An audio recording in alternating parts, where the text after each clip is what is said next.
Thank you. Congratulations, General Saltzman, on your nomination.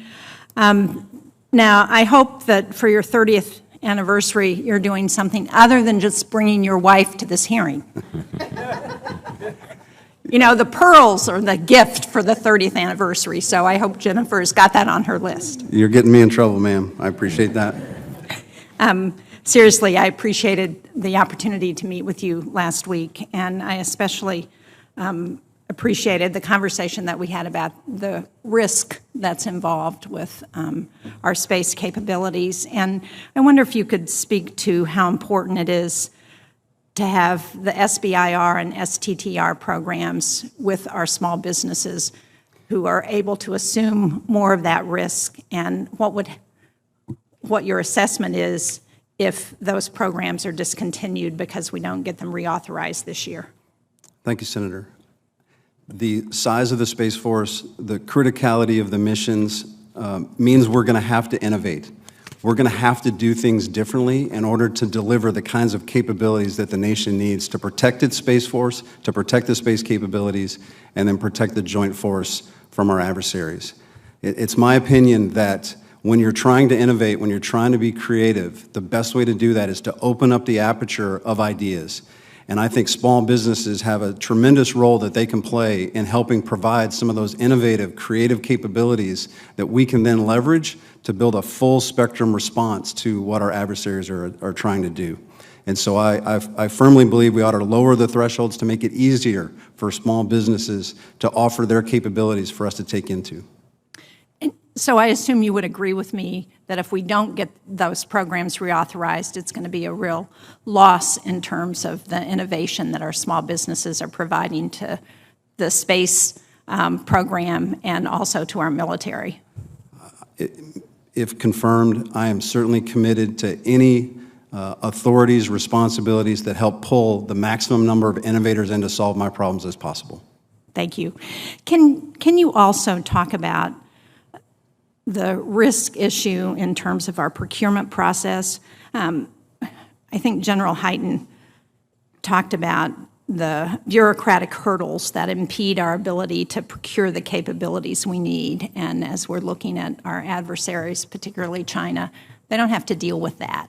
So what do you see in terms of policy changes that we should do that would help us address the procurement issues that we've got? While we have a very deliberate process to make sure that we're wisely using our taxpayer dollars, you bring up an excellent point that the urgency, the sense of urgency that our adversaries have imposed on us require us to move quickly to develop these capabilities. And so I'm certainly committed to making sure that we streamline our processes. Congress has helped with the establishment of a force design architect in the CSO, the Chief of Space Operations. I think streamlining the requirements, being clear exactly what we need, innovating to pull in as many ideas as possible to solve those problems will streamline our efforts and deliver operational capability faster. The cultural piece of this, sometimes we get focused on the fact that we need to purposely build capability to provide space capabilities for the nation. Out at Space Systems Command, they've adopted a mantra about exploiting what we have, buying what we can, and only building what we must. And I think having that open thought process for how best to bring capabilities to bear will actually streamline the process and make us do a better job. Thank you. I appreciate that. During our meeting, you also talked about, and you did, as you did in your opening statement, the importance of the people in our Space Force and that they will make a difference in our success or failure.